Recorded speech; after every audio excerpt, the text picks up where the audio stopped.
ఓం శాంతి. రాజయోగం యొక్క విద్యను మనం అభ్యసిస్తున్నాము.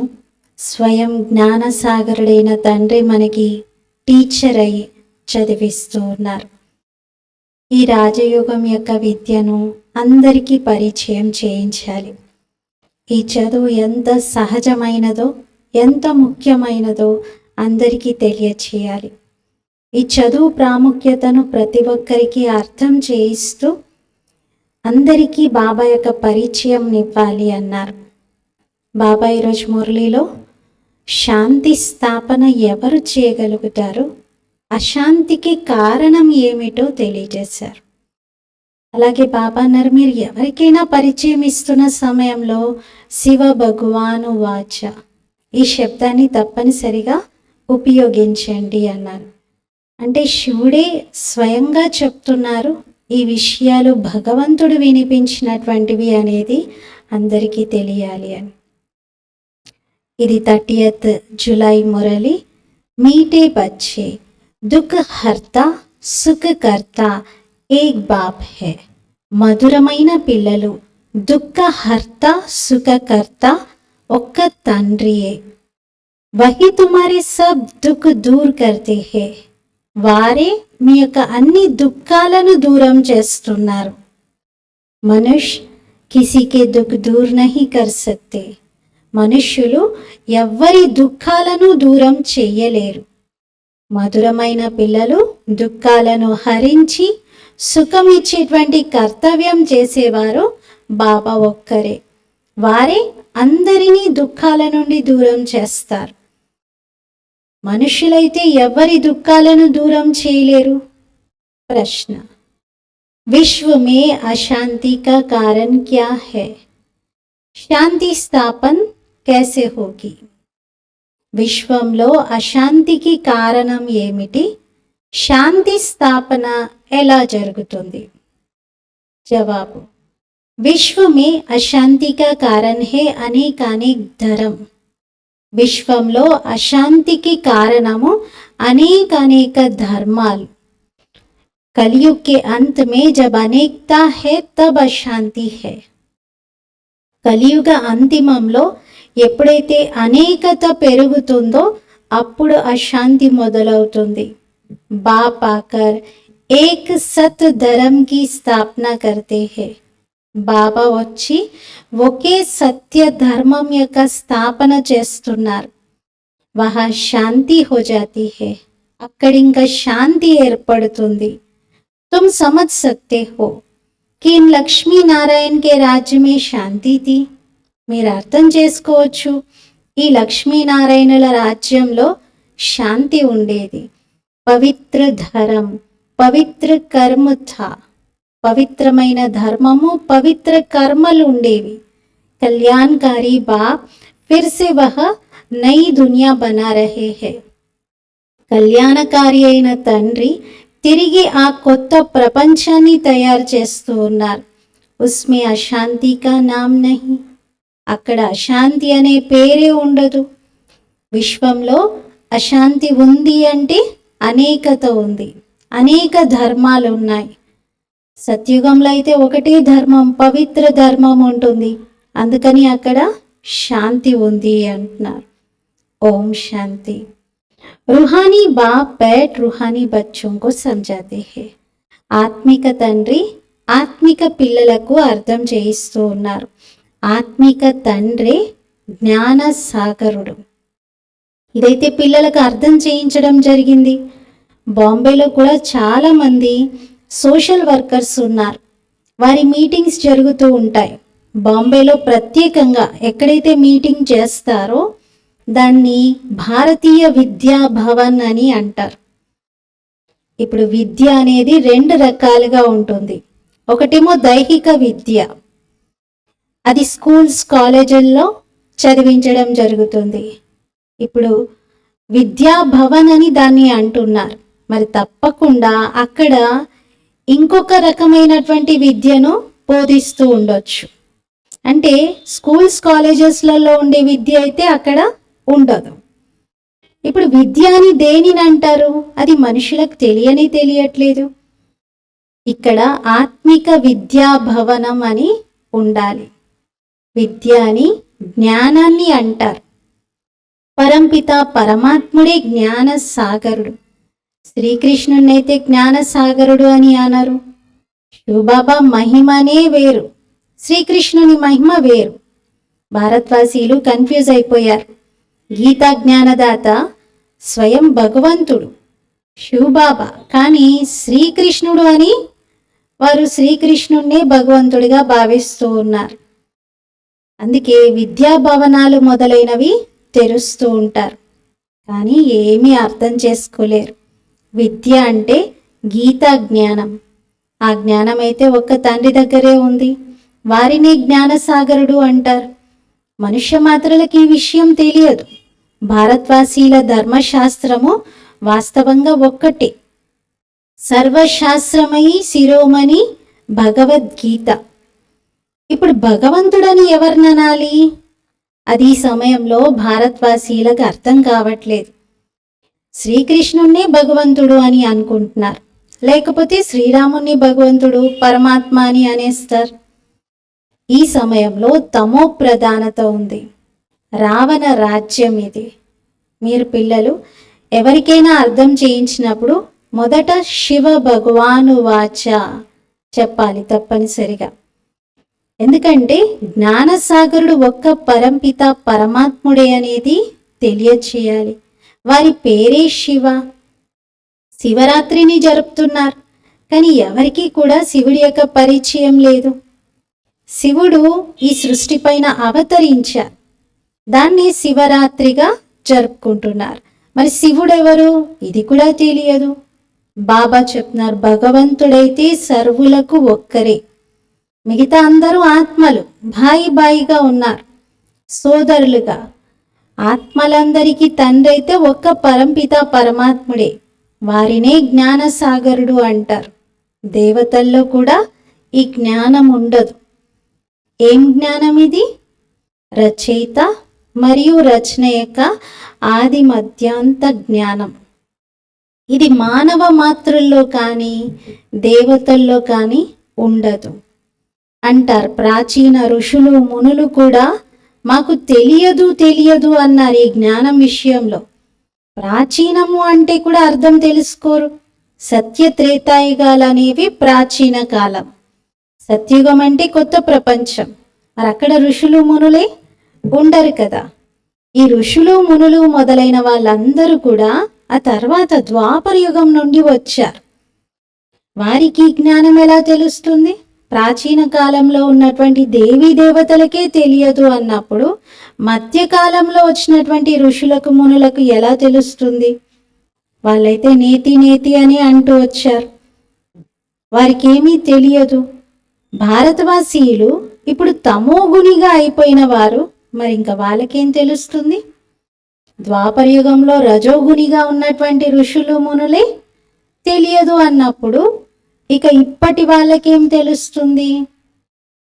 ఈ సమయంలో సైన్స్ యొక్క అహం ఎంత ఉందో చూడండి. ఈ సైన్స్ ద్వారానే భారతదేశం స్వర్గంగా అవుతుంది అనుకుంటున్నారు. దీన్ని మాయా పాంప్ అంటారు, మాయ యొక్క షో అంటారు. లేకపోతే సైన్స్తో స్వర్గంగా మారుతుందా ఈ ప్రపంచం? లేదు. ఫాల్ ఆఫ్ పాంప్ అంటారు. అలా ఒక నాటకం ఉంది ఇంగ్లీష్లో, ఫాల్ ఆఫ్ పాంప్ అని, అంటే పూర్తిగా పతనం అవుతారు అని. ఈ సమయంలో భారతదేశం యొక్క పతనం చూస్తూ ఉన్నాం. సత్యయుగంలో ఉత్థానం, మరిప్పుడు పతనం. ఇదేమీ స్వర్గం కాదు. ఇక్కడైతే స్వర్గమని అనుకున్నటువంటి వాళ్ళకు కూడా దుఃఖమే ఉంది. భౌతికపరమైన వైభవాలను చూసి స్వర్గం అనే అపోహలో ఉండొద్దు. ఎంత కోటీశ్వర్లైనా, ఎన్ని కోట్లున్నా వారికి ఆరోగ్యం ఉండకపోవచ్చు. స్థూలధనం ఉన్నంత మాత్రాన స్వర్గం అని అనలేము. ఇదంతా మాయా పాంప్. ఇది సమాప్తం అయ్యేదే ఉంది.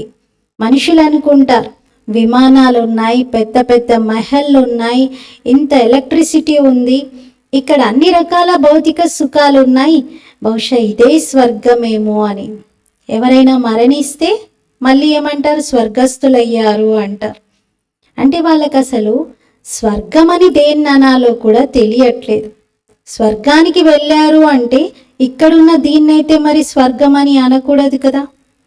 ఇదంతా రావణుడి యొక్క పాంప్.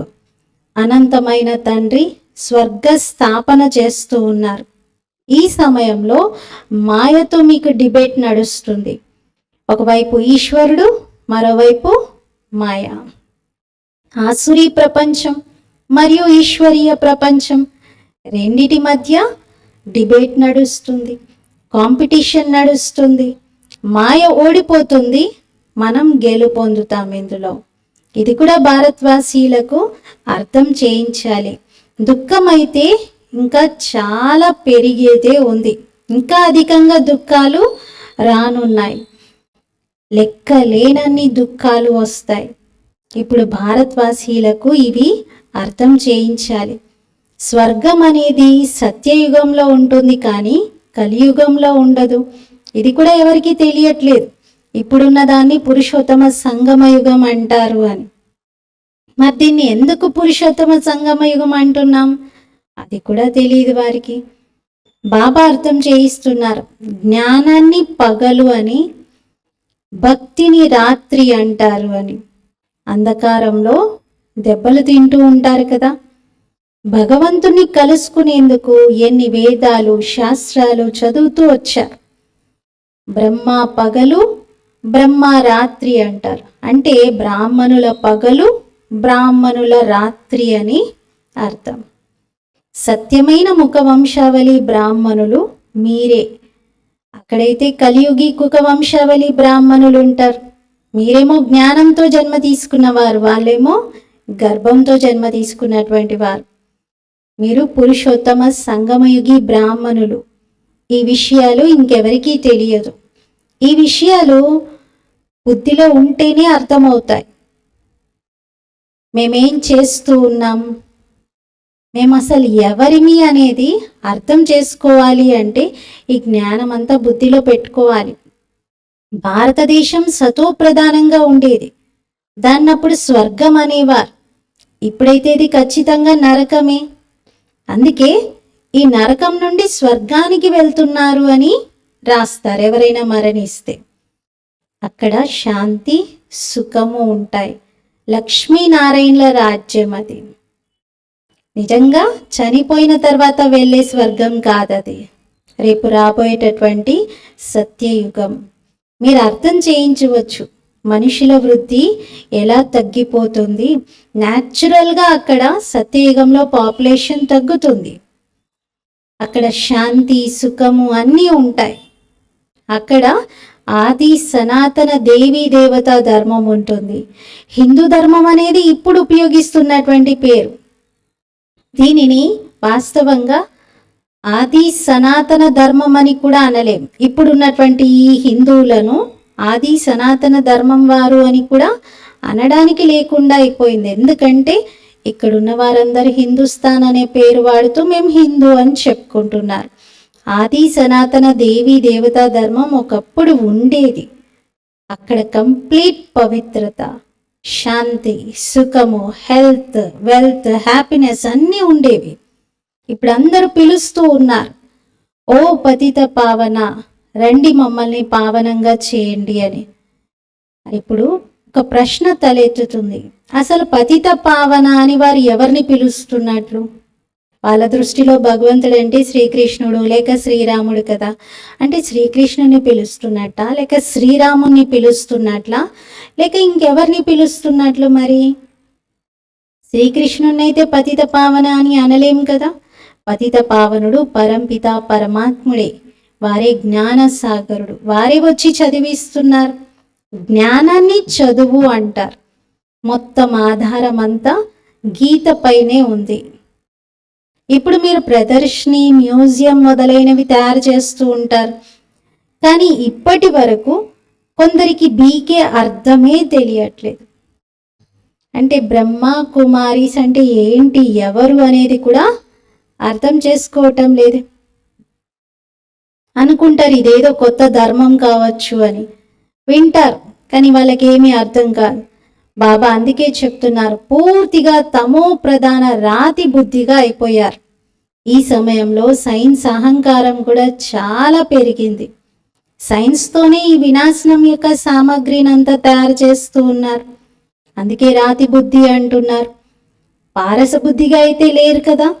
బాంబ్స్ మొదలైనవి తయారు చేస్తున్నారు వినాశనం కోసం. శంకరుడేమీ వినాశనం చేయట్లేదు. వీళ్ళే తమ వినాశనం కోసం వారే ఆలోచించి ప్రయోగించి మరి అవి కనిపెడుతున్నారు, వినాశనం యొక్క సామాగ్రి. కానీ తమో ప్రధాన బుద్ధి, రాతి బుద్ధిగా ఉన్న వారికి ఏమీ అర్థం కావట్లేదు. ఏవైతే తయారు చేస్తున్నారో వాటితో ఈ మొత్తం పాత సృష్టి అంతా వినాశనం అవుతుంది అని అర్థమే చేసుకోవట్లేదు. వినాశనం తర్వాత కొత్త ప్రపంచం కోసం జై జైకారాలు మ్రోగుతాయి. వాళ్ళు ఏమనుకుంటారంటే, స్త్రీల యొక్క దుఃఖాలని దూరం చేయడం ఎలా అంటే, ప్రపంచంలో స్త్రీల యొక్క ఉన్నతిని చెయ్యాలి. రోజు రోజుకి స్త్రీలకు చాలా ఇబ్బందులు ఎదురవుతూ ఉన్నాయి. అందుకే విమెన్ ఎంపవర్మెంట్ అంటారు. ఎక్కడ కూడా మెన్ ఎంపవర్మెంట్ అనే మాట వినరు. నారీ సశక్తీకరణ అంటారు. నరుడి యొక్క సశక్తీకరణ అనే మాటే రాదు. మరి స్త్రీలకే దుఃఖాలు ఉన్నాయా? స్త్రీల దుఃఖాలను మాత్రమే దూరం చేయాలా?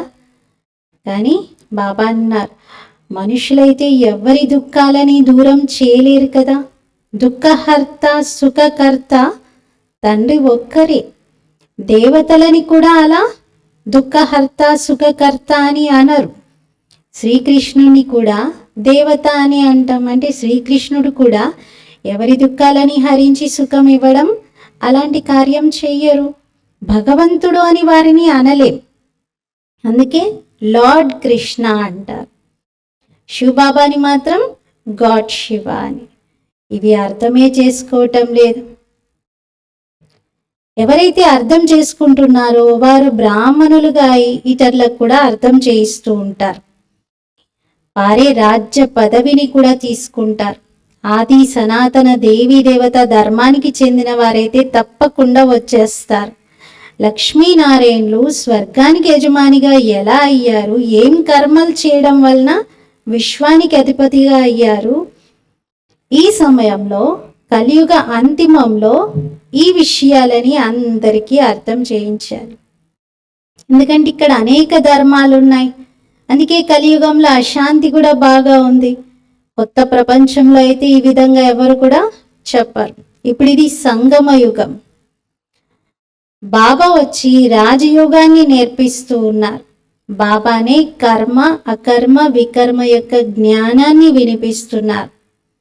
ఆత్మ ఒక శరీరాన్ని ధరించి కర్మలు చేస్తుంది.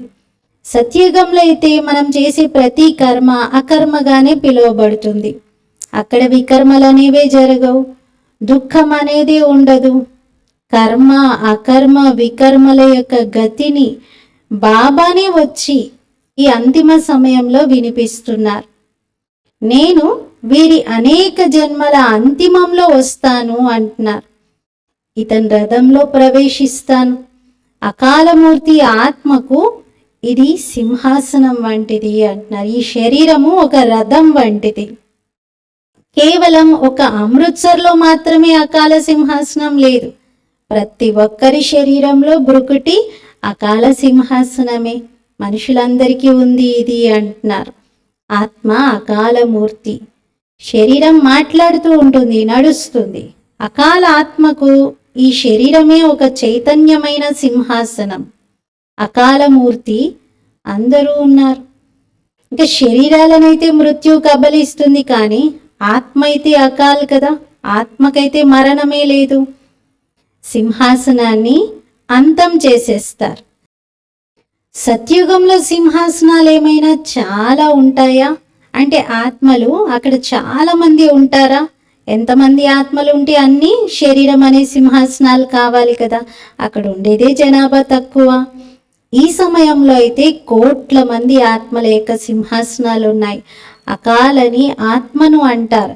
ఆత్మే తమో ప్రధానం నుండి సతో ప్రధానంగా అవుతుంది. శివబాబా చెప్తున్నారు, నేనైతే ఎవర్ సతో ప్రధానమైన పవిత్రమైన ఆత్మను. భలే అంటారు ప్రాచీన భారతదేశం యొక్క యోగము అని, కానీ ఆ రాజయోగాన్ని పరమాత్మ శివుడే నేర్పిస్తున్నారు అనేది మాత్రం వారికి తెలియదు. మరి శ్రీకృష్ణుడు నేర్పించారు అని అనుకుంటారు. గీతను ఖండితం చేసేశారు, జీవిత కథనే పూర్తిగా మార్చేశారు. భగవంతుని యొక్క జీవిత కథను తెలియజేసే శాస్త్రంలోనే పేరు మార్చేశారు. పరమాత్మ తండ్రికి బదులుగా తనయుడి పేరును వేసేశారు. శివరాత్రిని జరుపుతున్నారు, కానీ శివుడు వచ్చి ఏం చేస్తారు అనేది తెలియదు. శివబాబా అయితే పరం ఆత్మ, వారి మహిమనే వేరు. ఆత్మలందరి మహిమ వేరువేరుగా ఉంటుంది. పిల్లలకు తెలుసు రాధాకృష్ణులే లక్ష్మీనారాయణులుగా అవుతారు. మరి లక్ష్మీనారాయణుల యొక్క 2 రూపాలను విష్ణువు అంటారు. తేడా ఏమీ లేదు. కేవలం విష్ణువుకి 4 భుజాలు కలిగినట్టుగా చూపిస్తారు. 8 భుజాలు కలిగిన మనుషులైతే ఎవరు ఉండరు. దేవతలకు కూడా 2 భుజాలు ఉంటాయి. అర్థం చేయించడంలో కొంచెం సమయం పడుతుంది. బాబా చెప్తున్నారు, నేనైతే పేదల పాలిట పెన్నిధిని. నేను వచ్చేదే భారతదేశం పేదగా ఉన్నప్పుడు, రాహు గ్రహణం పట్టుకున్నప్పుడు బృహస్పతి దశను నేను తీసుకొస్తాను. ఇప్పుడు రాహు గ్రహణం భారతదేశమే కాదు, మొత్తం విశ్వం పైన ఉంది అంటున్నారు. అందుకే బాబా భారత భూమిలో అవతరించారు. బాబా కొత్త ప్రపంచ స్థాపన చేస్తూ ఉన్నారు. దాన్ని స్వర్గం అంటాం. భగవాను వాచ, నేను మిమ్మల్ని రాజాది రాజులుగా చేస్తున్నాను. డబల్ కిరీటధారి, స్వర్గానికి యజమానిగా చేస్తూ ఉన్నాను. 5000 సంవత్సరాలైంది. ఆది సనాతన దేవీ దేవతా ధర్మము ఒకప్పుడు ఉండేది, ఇప్పుడైతే లేనే లేదు. మొత్తం తమో ప్రధానత పెరిగింది. బాబా స్వయంగా వచ్చి తన పరిచయాన్ని, రచయిత రచన యొక్క పరిచయాన్ని ఇస్తూ ఉన్నారు. మీ వద్ద ప్రదర్శని, మ్యూజియంలో ఎంతో మంది వస్తారు. ఏమైనా అర్థం చేసుకుంటారా? వాళ్ళు ఎవరో ఒక్కరు కోర్స్కి వస్తారు, రచయిత రచనను తెలుసుకుంటారు. రచయిత అయితే అనంతమైన తండ్రి, వారి నుండి అనంతమైన వారసత్వం లభిస్తుంది. ఈ నాలెడ్జ్ బాబా మాత్రమే ఇస్తారు. తర్వాత మనకి రాజ్యం లభిస్తుంది. రాజ్యం లభించాక మళ్ళీ నాలెడ్జ్ యొక్క అవసరం లేదు. సద్గతి అంటారు, కొత్త ప్రపంచం, స్వర్గాన్ని. ఇక్కడ దుర్గతి అంటారు, ఈ పాత ప్రపంచం, నరకాన్ని.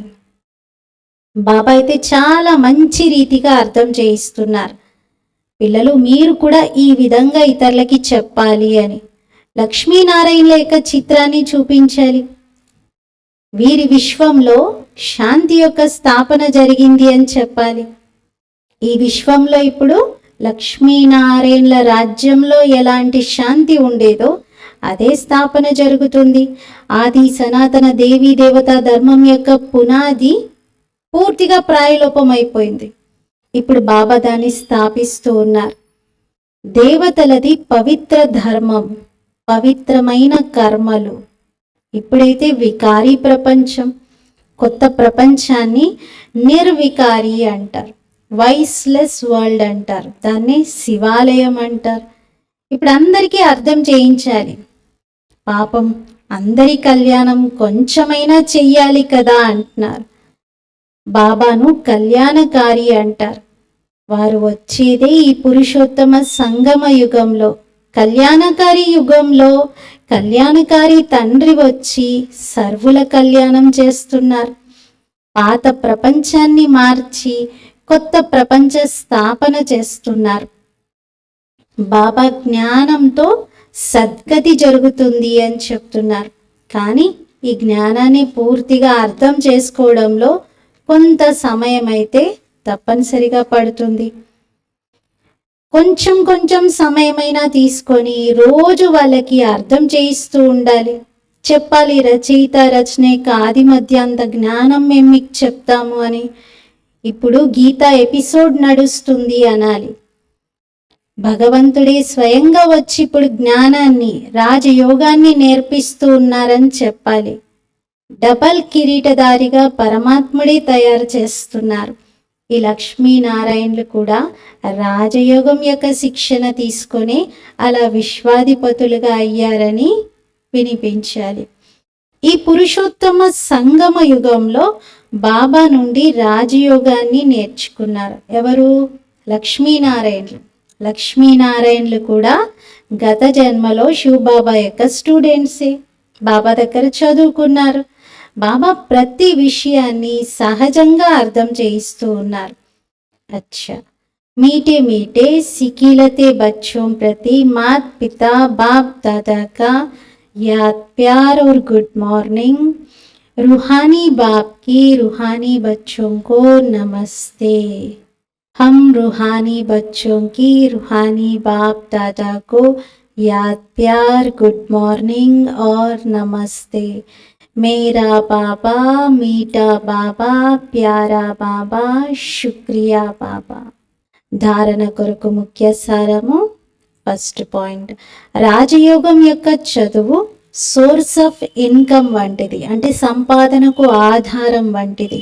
ఎందుకంటే దీనితోనే మనం రాజాది రాజులుగా అవుతాం. ఈ ఆత్మిక చదువు రోజు చదువుకోవాలి, చదివించాలి. సెకండ్ పాయింట్, సదా నష ఉండాలి. మేము బ్రాహ్మణులము, సత్యమైన ముఖ వంశావళులం.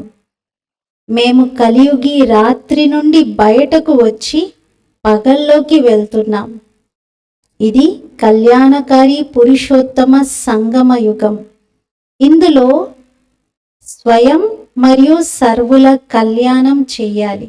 స్వకళ్యాణము చెయ్యాలి, సర్వుల కళ్యాణము చెయ్యాలి. ఫస్ట్ పాయింట్లో బాబా రాజయోగం యొక్క చదువును రోజు చదువుకోవాలి, ఈ చదువుకోవాలి, చదివించాలి అంటున్నారు. సెకండ్ పాయింట్లో నష కలిగించే విషయం చెప్తున్నారు. మేము బ్రహ్మముఖ వంశావళి బ్రాహ్మణులము, కళ్యాణకారి పురుషోత్తమ సంగమ యుగంలో ఉన్నాము. ఇక్కడ స్వకళ్యాణం, సర్వుల కళ్యాణం చేయాలి అని అనుకోవాలి. వరదానము, हर श्रेष्ठ संकल्प को कर्म में लाने वाले మాస్టర్ సర్వశక్తివాన్ భవ. ప్రతి శ్రేష్ఠ సంకల్పాన్ని కర్మల్లోకి తీసుకొని వచ్చేటువంటి మాస్టర్ సర్వశక్తిమాన్ భవ. ప్రతి శ్రేష్ఠ సంకల్పాన్ని కర్మల్లోకి తీసుకొచ్చేటువంటి మాస్టర్ సర్వశక్తివాన్ భవ. వివరణ, మాస్టర్ సర్వశక్తివంతులు అనగా సంకల్పము, కర్మ సమానంగా ఉంచుకునేవారు. ఒకవేళ సంకల్పం చాలా శ్రేష్టంగా ఉండి కర్మలు సంకల్పం అనుసారంగా లేకపోతే మాస్టర్ సర్వశక్తివంతులు అని అనరు. అది చెక్ చేసుకోండి. ఏ శ్రేష్ట సంకల్పం అయితే చేస్తున్నారో అది కర్మ వరకు వస్తుందా లేదా? మాస్టర్ సర్వశక్తివంతులకు గుర్తు, ఏ శక్తిని ఏ సమయంలో అవసరమో ఆ సమయంలో ఆ శక్తిని కార్యంలోకి తీసుకురావటం. స్థూలం మరియు సూక్ష్మం అన్ని శక్తులు ఎంతగా మీ నియంత్రణలో ఉండాలి అంటే ఏ సమయంలో ఏ శక్తి యొక్క అవసరం ఉంటే ఆ సమయంలో అది ఉపయోగపడాలి. అలా ఆలోచించడం, కర్మల్లోకి తీసుకురావడం, ఈ రెండు సమానంగా ఉండాలి. అప్పుడే మాస్టర్ సర్వశక్తివంతులు అంటారు. స్లోగన్, ज्ञानी तो आत्मा बच्चों में क्रोध है तो इससे बाप के नाम की ग्लानि होती है. జ్ఞాని ఆత్మ పిల్లల్లో క్రోధం ఉన్నట్లయితే దీనితో తండ్రి పేరుకు అపకీర్తి తీసుకొచ్చిన వారిమవుతాం. జ్ఞాని ఆత్మలుగా అయి ఉండి ఓం శాంతి అని బ్యాచ్ పెట్టుకొని క్రోధం చేస్తే బాబా పేరు పోతుంది కదా. అందుకే బాబా నాకు గ్లాని జరుగుతుంది అంటున్నారు మీరు ఒకవేళ క్రోధం చేస్తే. కాబట్టి క్రోధాన్ని సమాప్తం చేసుకోవాలి. ఈరోజు స్వమానము, నేను మాస్టర్ సర్వశక్తివాన్ ఆత్మను. మాస్టర్ సర్వశక్తివాన్గా ఎన్ని శ్రేష్ఠ సంకల్పాలనైతే చేస్తూ ఉన్నామో వాటిని కర్మల్లోకి కూడా తీసుకురావడం పైన శ్రద్ధ పెడదాం. ఓం శాంతి.